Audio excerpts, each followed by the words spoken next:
जब से महाराज जी ने महिलाओं के छोटे कपड़े पहनने पर आपत्ति जताई, तब से हमारी सोसाइटी में कुछ महिलाएं और कुछ पुरुष महाराज जी का विरोध करने लगे।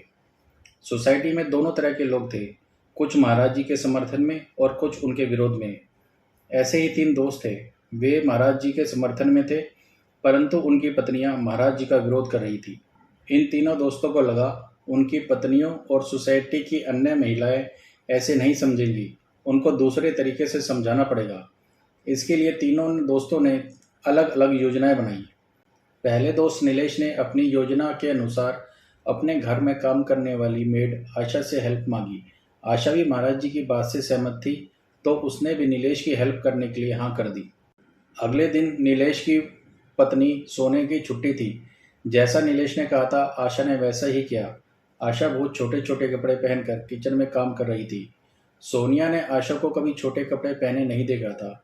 आशा को देखते ही सोनिया उस पर चिल्लाकर बोली, यह क्या पहनकर आई है, तुझे कुछ शर्म है कि नहीं? आशा ने बड़ी मासूमियत से पूछा, क्या हुआ दीदी? सोनिया बोली, कैसे कपड़े पहने हैं तूने?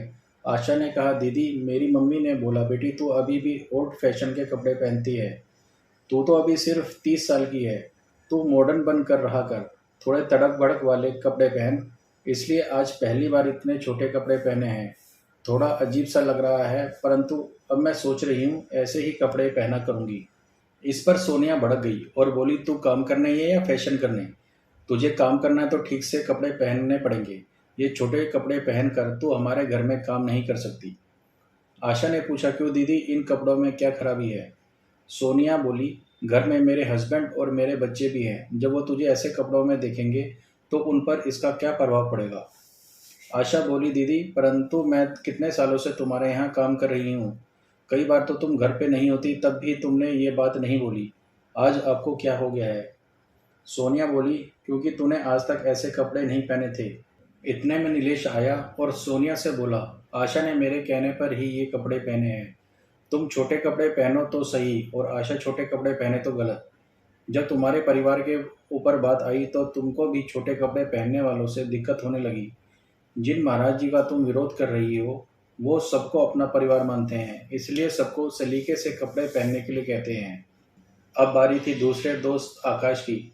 आकाश बाजार गया और बाजार से एक गिफ्ट पैक करवा के घर ले आया। आकाश की पत्नी प्रीति ने पूछा, इसमें क्या है? आकाश बोला, हमारे ऑफिस में एक लड़की है, उसका कल बर्थडे है, मैं उसके लिए गिफ्ट लाया हूँ। अब प्रीति का मन हुआ वो उस गिफ्ट को देखे, उसका पति किसी और महिला के लिए क्या गिफ्ट लाया है। उसने जैसे ही गिफ्ट डिब्बा खोला, वो गुस्से से लाल हो गई और आकाश पर चिल्ला कर बोली, ये कैसी ड्रेस लाए हो, इतनी छोटी, तुमको शर्म नहीं आती? किसी महिला को तुम इतने छोटे कपड़े दोगे? देखा, इसमें शर्म की क्या बात है? वो एक मॉडर्न और इंडिपेंडेंट लड़की है। छोटे कपड़े पहनना उसको पसंद है। वो जैसे कपड़े पहनती है वैसे ही गिफ्ट दे रहा हूँ उसको। प्रीति बोली, तुम और गिफ्ट भी दे सकते हो और ऑफिस में इतने छोटे कपड़े पहनने पड़ते हैं, कोई उसको कुछ कहता क्यों नहीं? आकाश ने कहा, महाराज जी ने बोला था महिलाओं को शालीनता वाले कपड़े पहनने चाहिए, तो तुम उनके विरोध में खड़ी हो गई। तो मैंने सोचा जब तुम छोटे कपड़े पहनने का समर्थन कर रही हो तो मैं भी पीछे क्यों रहूं, मैं भी अब उसको छोटे कपड़े देकर उस लड़की का साथ दे देता हूं। अब बारी थी तीसरे दोस्त की। शेखर ने अपनी वाइफ मोनिका के ऑफिस में उसके बॉस से बात करके पूरी बात बताई और उसकी हेल्प मांगी। अगले दिन मोनिका ऑफिस गई तो एक नोटिस चिपका हुआ था जिसमें लिखा हुआ था, ऑफिस स्टाफ को नई ऑफिस ड्रेस पहनकर आनी है, जो नहीं पहनेगा वो जॉब छोड़ सकता है। और साथ में ड्रेस की फ़ोटो भी लगी हुई थी। ड्रेस बहुत ही छोटी थी जिसको देखकर सारा लेडीज़ स्टाफ हैरान था, क्योंकि आज तक उनके बॉस का व्यवहार सभी लेडीज़ के साथ बहुत अच्छा था। किसी को समझ में नहीं आ रहा था बॉस ऐसा क्यों कर रहे हैं। सारी लेडीज़ बॉस से बात करने के लिए गई।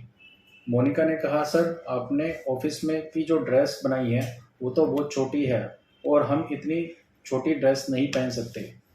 बॉस ने कहा, कुछ दिन पहले मैंने महाराज जी की बात सुनी, उन्होंने छोटे कपड़े पहनने के लिए मना किया तो बहुत सारे लोग उनके विरोध में आ गए। तुम भी उसमें शामिल हो।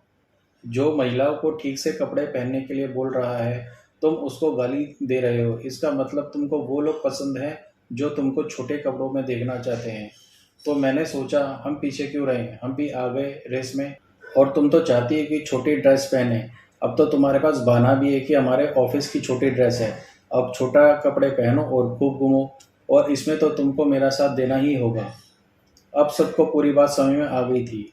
रात को सोसाइटी की मीटिंग बुलाई गई और सारी की सारी बात तीनों दोस्तों ने सभी लोगों को बताई। अब सबको समझ में आ गया था कि कपड़े पहनना और कपड़े नहीं पहनने के बीच में क्या अंतर है। जीवन में अनुशासन और मर्यादा का सम्मान करना बहुत जरूरी है। अनुशासन जीवन को रोकने के लिए नहीं, बल्कि जीवन को सही दिशा देने के लिए होता है। जीवन में अनुशासन नहीं रहेगा तो सफलता नहीं मिलेगी। रहना, खाना, पीना, सोना, जगना, सबके लिए कुछ नियम है। इसी तरह कपड़े पहनने के भी नियम हैं, जो मर्यादाओं में ही अच्छे लगते हैं। सोसाइटी में इस तरह के लोग हैं जो तुम्हारे को अच्छी नज़र से देखते हैं, और कुछ ऐसे भी हैं जो तुम्हारे ऊपर बुरी नज़र रखते हैं। सोचना तुम्हें है, सही गलत का फैसला तुमको करना है।